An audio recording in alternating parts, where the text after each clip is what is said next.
Heart attacks और stroke के बाद तीसरा सबसे कॉमन वैस्कुलर प्रॉब्लम है डीवीटी और ये कुछ सीरियस कॉम्प्लिकेशंस पैदा कर सकता है। इसकी अवेयरनेस और प्रिवेंशन बहुत ज़रूरी है।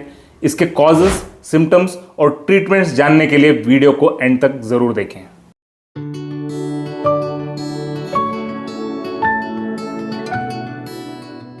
नमस्ते, मैं हूं डॉक्टर जगत और मेरे हेल्थ अवेयरनेस चैनल में आपका स्वागत है।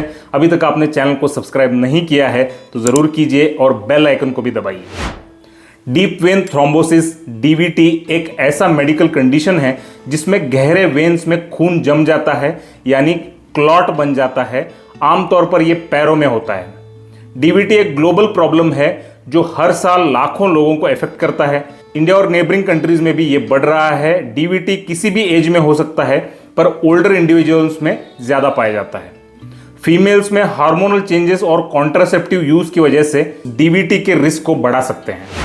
डीवीटी दो प्रकार के होते हैं, अक्यूट डीवीटी यानी कि क्लॉट अभी डेवलप हो रहा है, और क्रोनिक डीवीटी यानी कि महीने से ज्यादा अगर यह परसिस्ट करता है तो।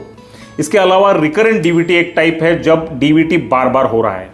कई कॉजेस डीवीटी को डेवलप करते हैं। क्रोनिक डिसीजेस, सर्जरी, इंजुरी, मोटापा, स्मोकिंग और जेनेटिक कॉजेस इसके पीछे का कारण हो सकते हैं। अनहेल्दी लाइफस्टाइल और रेगुलर एक्सरसाइज ना होना भी इसका रिस्क फैक्टर बढ़ता है। डीवीटी के सिम्टम्स को सही समय पर पहचानना बहुत जरूरी है। ध्यान रहे कि ये बिना किसी सिम्टम्स के भी एग्जिस्ट कर सकता है। डीवीटी के कॉमन सिम्टम्स में अफेक्टेड पैर में सूजन आ सकता है। दूसरा है पेन, दर्द यूजुअली काफ मसल्स में होता है। सूजन के साथ पैर गर्म फील हो सकता है। स्किन डिस्कलरेशन, लाल या पर्पल कलर दिखाई दे सकता है।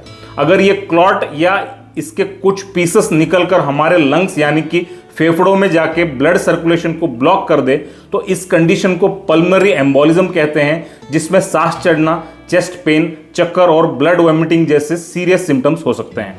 डीवीटी का diagnosis clinical examination, medical history और इमेजिंग टेस्ट से किया जाता है।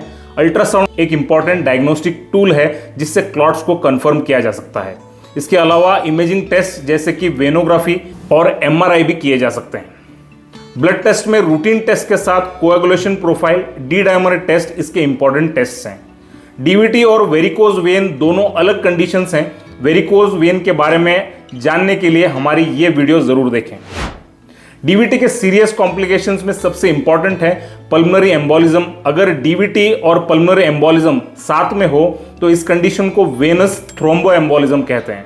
इसके अलावा लॉन्ग टर्म कॉम्प्लिकेशन में पोस्ट थ्रोम्बोटिक सिंड्रोम शामिल है, जो लंबे समय तक दर्द और सूजन का कारण बन सकती है।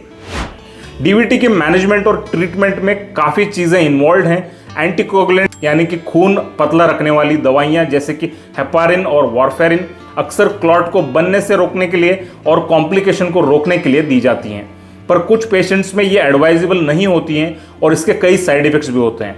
होम्योपैथी में इसके कुछ असरदार मेडिसिन हैं, lachesis, bothrops, vipera, apis mellifica, carbo veg और आर्सेनिक आल्बम। इसी तरह आयुर्वेद में भी इसके कई असरदार मेडिसिन और थेरेपीज अवेलेबल हैं। कंप्रेशन स्टॉकिंग सूजन को कम करने में मदद करते हैं। ये सारे यूजफुल लिंक्स डिस्क्रिप्शन में हैं, तो ज़रूर चेक कीजिए। इसके अलावा पैरों को ऊंचा करके रखने से और वॉकिंग से सर्कुलेशन इंप्रूव हो सकता है। कुछ सीवियर केसेस में क्लॉट को हटाने या डिसॉल्व करने के लिए थ्रोम्बोलाइटिक थेरेपी और थ्रोम्बेक्टोमी जैसे सर्जरी जरूरत पड़ सकते हैं। डीवीटी की प्रिवेंशन यानी डीवीटी होने से बचने के लिए regular exercise, normal body weight को मेंटेन करना, कंटिन्यूस बैठने से बचना, स्मोकिंग, अल्कोहल अवॉइड करना, हेल्दी डाइट और अच्छी हाइड्रेशन डीवीटी के खतरे को कम करते हैं। तो कंक्लूजन में डीप वेन थ्रोम्बोसिस पर ध्यान देना जरूरी है क्योंकि ये गंभीर समस्या बन सकती है। उम्मीद है कि ये वीडियो आपके लिए हेल्पफुल थी। हमारी पिछली वीडियो प्रोबायोटिक्स के बारे में थी, तो उसे भी जरूर चेक कीजिए। मिलते हैं अगले वीडियो में। Subscribe to stay healthy.